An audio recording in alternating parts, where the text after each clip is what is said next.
Life knocks us down. We've all felt it. The weight of setbacks, the sting of failure, the crushing moments when everything seems to fall apart.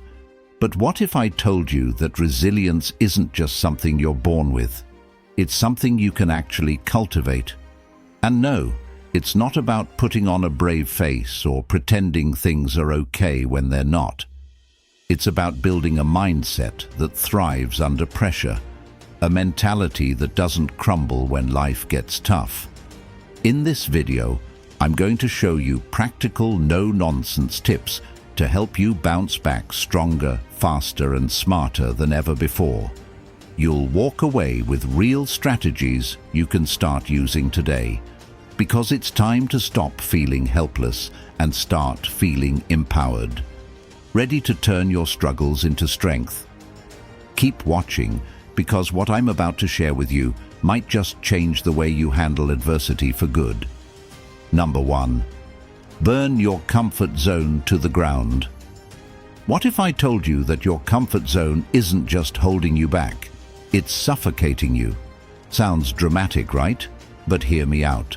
Every day we cling to routines, habits, and safe spaces, convincing ourselves we're playing it smart or protecting our peace. And yet, deep down, there's this nagging voice telling us we're stuck. We all feel it, those moments when we look at our lives and think, is this all there is? Well, let me let you in on a little secret.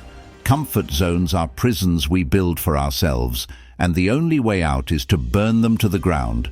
Literally set fire to everything safe and predictable. Okay, not literally, but you get the idea. You know the type of day I'm talking about. The one where everything is predictable. You wake up, scroll your phone, go through your usual routine, and call it a day. It's safe, it's comfortable, and let's face it, it's boring. And the worst part? You can convince yourself it's okay because at least nothing went wrong. But is nothing went wrong really what we're aiming for in life?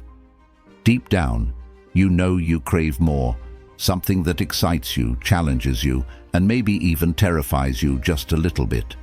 That's where the magic is, but you can't get to it by staying in the shallow end.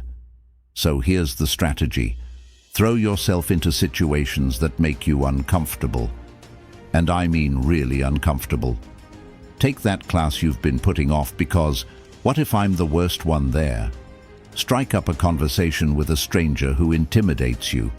Quit saying yes to things you hate just to keep the peace. I get it. This sounds like a recipe for stress, maybe even disaster. But trust me, that stress is where you grow. See, your brain is like a lazy roommate. It won't clean up until you force it to. When you disrupt your routine, your mind scrambles to adapt. And in that scramble, you build resilience, creativity, and confidence. Let me tell you about the first time I did this. I signed up to speak at an open mic event. Now let me be clear, public speaking used to make me want to fake an injury, but I did it anyway. I stood there, heart pounding, voice shaking, and stumbled through my speech. Was it perfect? Not even close. But I survived. And more importantly, I learned that the fear of doing something is always worse than actually doing it. That night didn't just boost my confidence, it rewired how I think about challenges. Now, every time fear creeps in, I remind myself, I've done worse. This is about reclaiming your power. When you burn your comfort zone, you're not just breaking free of fear. You're proving to yourself that you're capable of so much more than you've been allowing. You stop settling for mediocrity. You stop waiting for the right time and start creating your opportunities. And you gain this incredible sense of freedom because suddenly the things that once terrified you feel small and manageable. So, here's my challenge for you. Do one thing this week that scares the hell out of you. Make it bold, make it big, and when you do it, don't just pat yourself on the back, celebrate. Because every step out of your comfort zone is a step toward becoming the person you're meant to be. Your space, your growth, and your future are waiting. but only if you're willing to burn that comfort zone to the ground. Number 2, the art of saying no, even to loved ones. Let's be honest, saying no feels awful, doesn't it? Especially when it's to someone you care about. It's like you can see their disappointment forming in real time, and suddenly you're hit with a wave of guilt that makes you question everything. But here's the thing. Every time you say yes when you really mean no, you're not just being polite. You're giving away a little piece of yourself. So, here's the uncomfortable truth. Mastering the art of saying no, even to loved ones, isn't selfish. It's essential. And yes, I know how that sounds. But trust me, stick with me on this. We've all been there.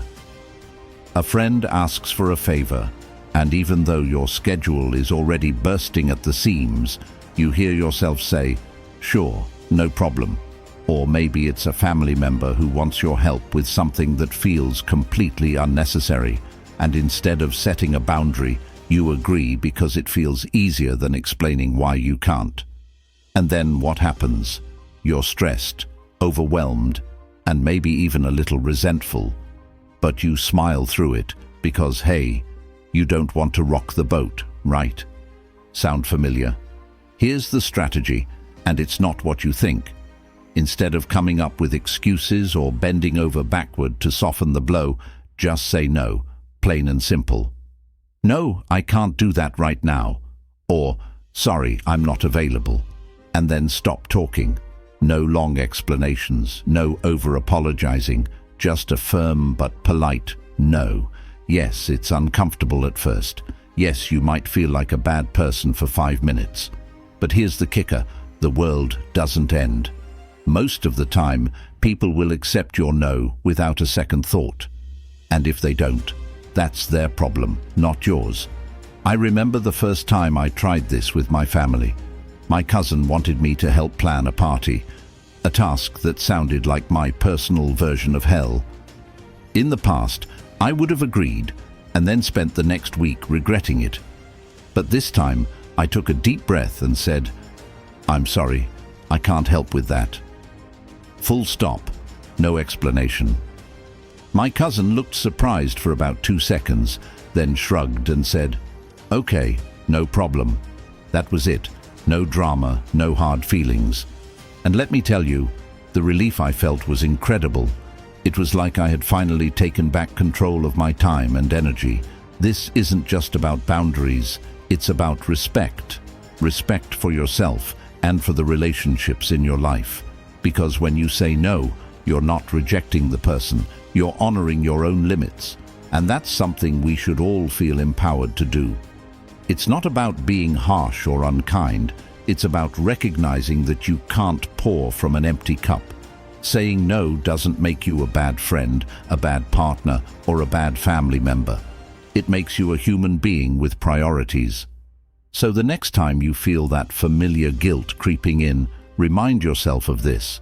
Your time, your energy, and your mental well-being are just as important as anyone else's. And when you say no, you're not just setting a boundary, you're creating space for the things that truly matter to you. Your time, your energy, your peace. Those are worth protecting.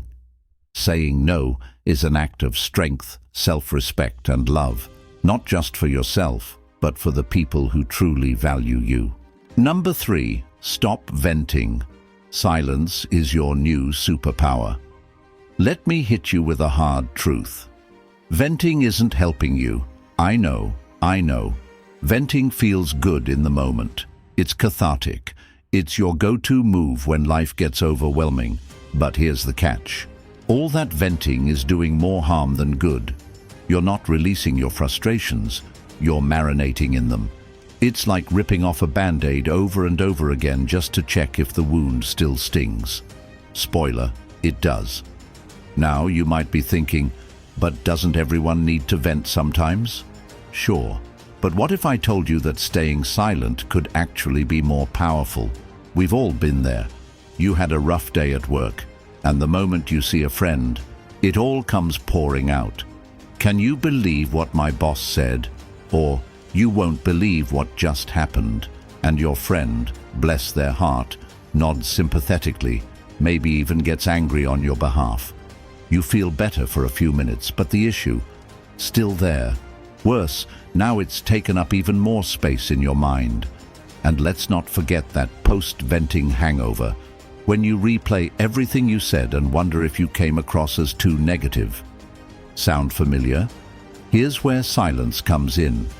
Instead of unleashing your frustration the next time something ticks you off, try sitting with it, just for a little while. Breathe. Let the emotions rise and fall without giving them words. Why? Because venting often amplifies the problem, keeping it alive in your head. Silence, on the other hand, forces you to process things internally. It helps you separate the emotion from the actual problem. It's not about bottling things up. It's about giving yourself the mental space to reflect before reacting. Let me give you an example. A few months ago, I was in a meeting that went sideways. One of those situations where every suggestion you make gets shot down. I was fuming by the end of it.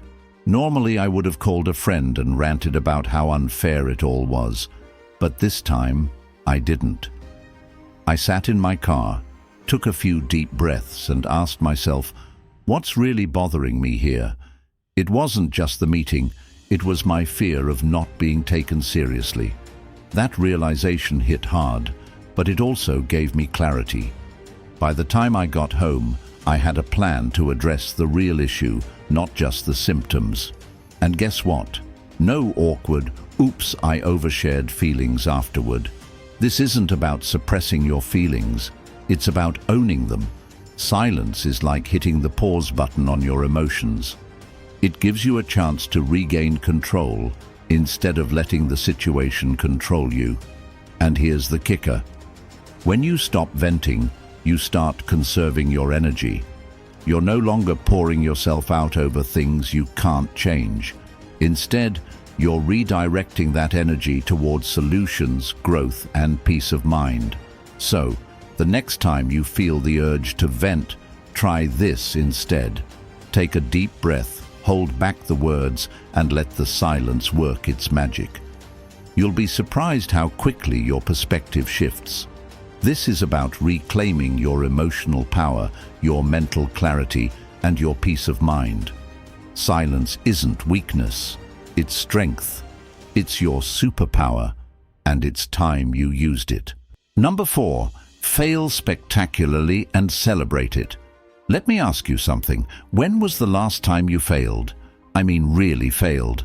The kind of failure that makes you cringe when you think about it. That gut-wrenching, soul-shaking flop that feels like the world is laughing at you. If you're anything like most people, you probably buried it deep, slapped on a smile, and moved on. But here's the thing.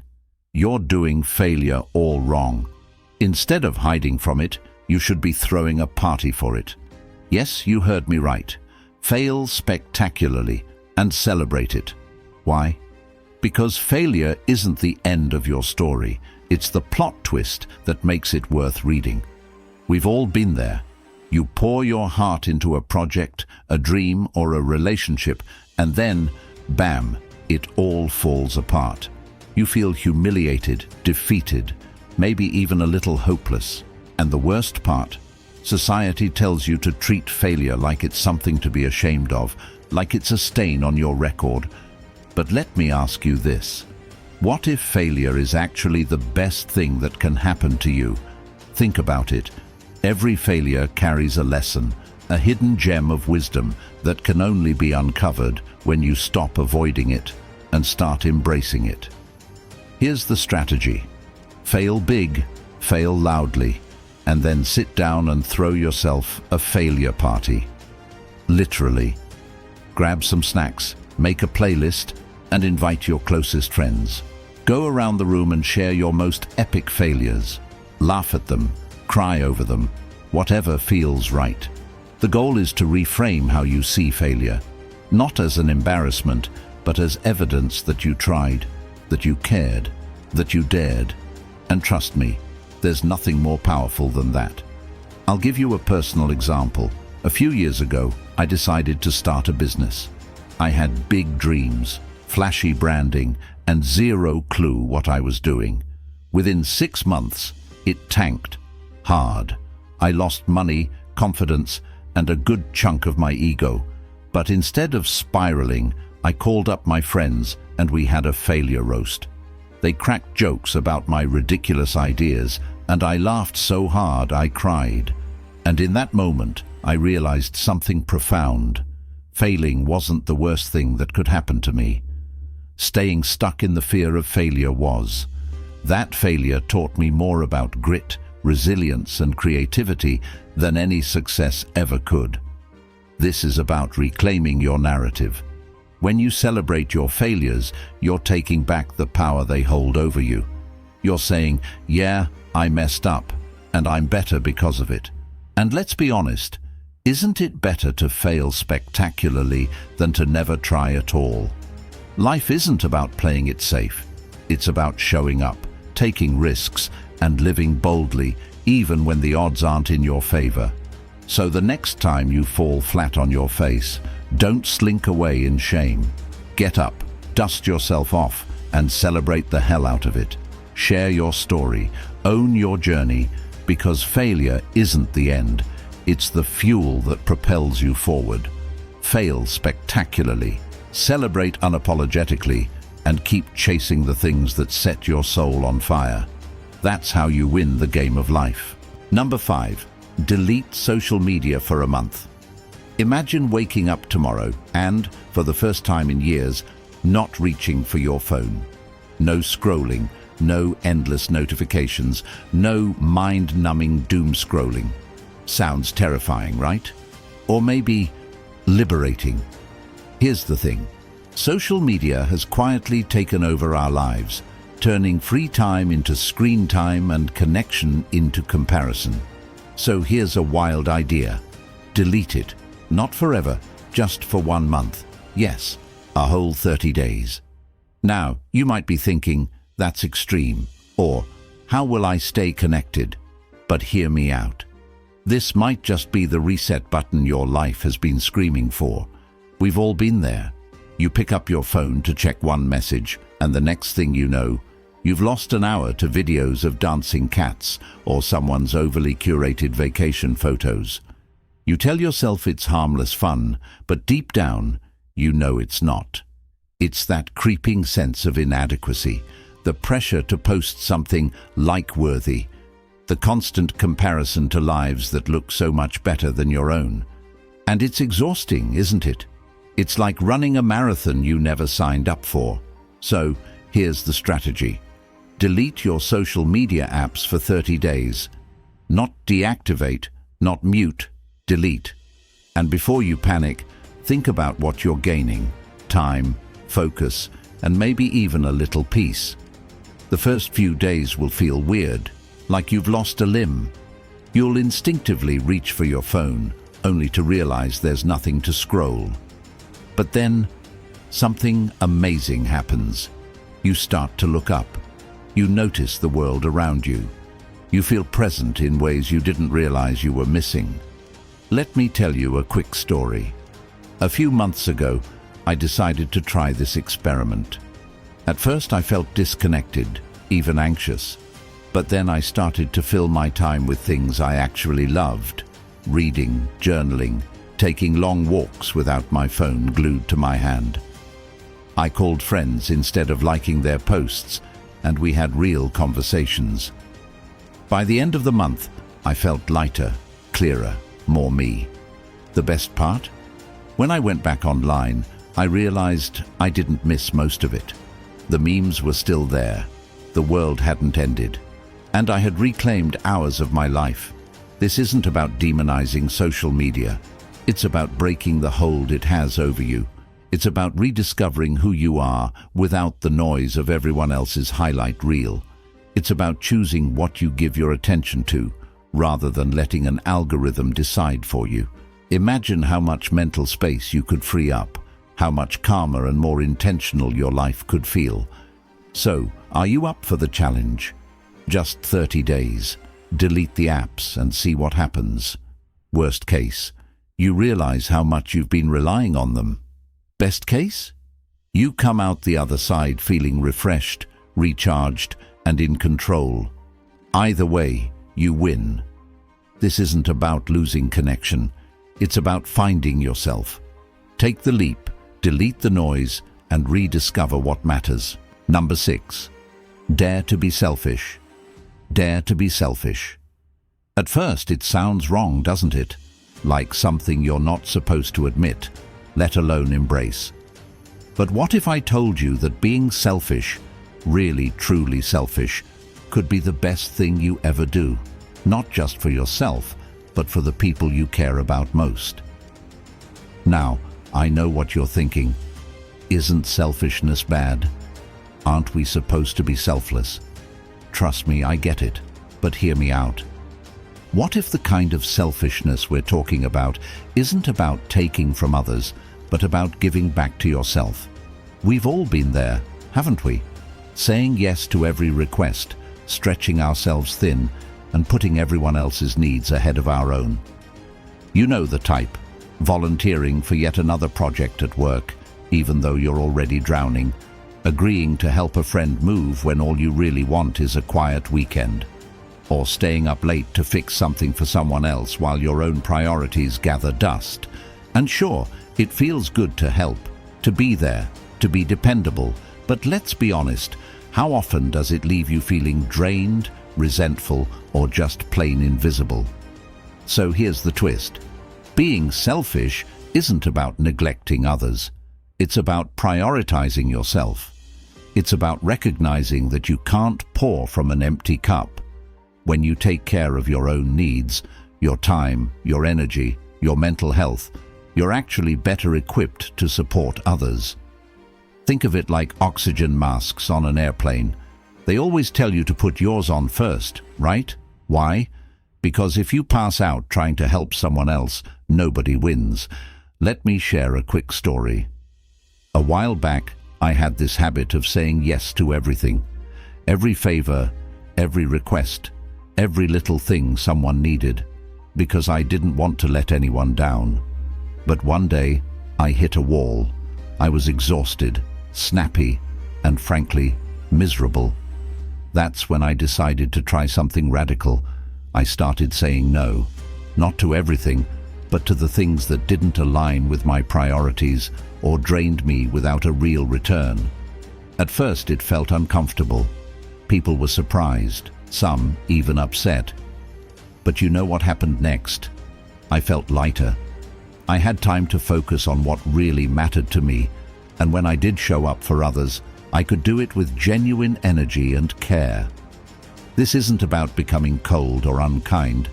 It's about setting boundaries, about recognizing that your time and energy are precious. It's about reclaiming your space, your peace, and your sanity. And yes, some people might not like it at first. They might call you selfish, and that's okay. Because the truth is, their discomfort doesn't outweigh your need for self-respect. So, dare to be selfish. Dare to say no when it's the right answer. Dare to prioritize your needs without guilt or apology. Because when you do, you're not just improving your own life. You're creating a version of yourself that's healthier, happier, and more present for the people you love. It's not selfishness, it's self-respect. And you deserve it. Number 7, seek criticism, not compliments. Seek criticism, not compliments. I know, this probably sounds like the opposite of what most people would tell you. We've all been conditioned to crave compliments, right? They feel good, they boost our confidence, and let's be honest, they make us feel like we're doing something right. But what if I told you that seeking compliments could be one of the worst things you can do for your personal growth? Yes, trust me on this. Now, you might be thinking, wait, what's wrong with wanting to hear that I'm doing a good job? Nothing at all. It's human nature to want validation, but let's face it, compliments often don't push us to get better. They keep us in our comfort zone. They tell us, you're good enough. And while that's nice, it can also prevent us from truly evolving. After all, if you're always hearing that you're great, Where's the motivation to improve? Think about it. You know the type, the ones who constantly post on social media waiting for that "great job" or "you're amazing" comment. We've all done it. We want that moment of recognition. But deep down, we know that these compliments don't necessarily help us grow. They might make us feel good for a moment, but they don't give us the feedback we actually need to push ourselves further. Here's where the magic happens. When you seek out criticism instead of compliments, you're opening yourself up to real growth. Criticism, when delivered well, is the feedback that challenges you. It points out the gaps you might have missed and tells you where you can improve. It forces you to look at things from a different angle and think about how you can get better. It's not always easy to hear, but it's essential for moving forward. I know this might sound uncomfortable, but hear me out. It's in the moments of honest, constructive criticism that we really start to evolve. I remember when I first started editing videos professionally. My work was decent, but every time I showed it to someone, I would cringe, hoping for praise. One day, I showed a project to a colleague, and instead of compliments, she hit me with a ton of criticism. "Your transitions are too fast. The pacing is off. It's hard to follow." At first, I was defensive, but then I took a step back and realized she was helping me. She was telling me exactly what I needed to hear to improve. I took those notes, applied them, and my work improved dramatically. It wasn't the compliments that helped me grow. It was the tough feedback. Here's the thing. Seeking criticism doesn't mean you're insecure. It means you're serious about growth. It means you value improvement over temporary validation. This is about reclaiming your own power. The more you learn to embrace criticism, the more confident you'll become in your ability to grow and evolve. And trust me, that kind of self-assurance will be far more valuable than 1,000 empty compliments. So, dare to seek criticism. Step into those uncomfortable conversations. Let people point out your flaws, because each critique is a step toward becoming the best version of yourself. Compliments feel nice, but criticism? It makes you unstoppable. Thank you so much for watching. I really hope you found these tips helpful and that they'll inspire you to start building your resilience today. If you felt like this video gave you something valuable, don't forget to hit that like button. It helps more than you know. And if you're interested in more content on topics like this, be sure to subscribe so you never miss a video. Share this with anyone who could use a boost of strength and resilience, because we all need support in tough times. I'd love to hear from you. Leave a comment below and share your thoughts or personal experiences. How do you build resilience in your own life? Let's create a space where we can all support each other. Remember, resilience isn't about avoiding life's challenges. It's about learning to rise stronger every time. You've got this, and I can't wait to see you in the next video.